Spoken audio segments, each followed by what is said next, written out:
purma-purma ka pa. Medal of Honor, Valor. Tapos wala ng utin. Wala na yan.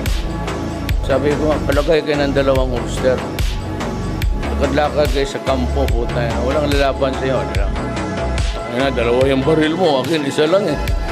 But you know, I'm not trying to be funny. Reserve 1 magazine for yourself.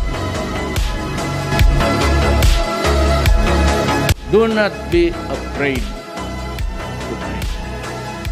All of us will die. Go ahead. Kill. That is your duty. What's wrong with that? Alang magpagkamatay ka. Maraming salamat po.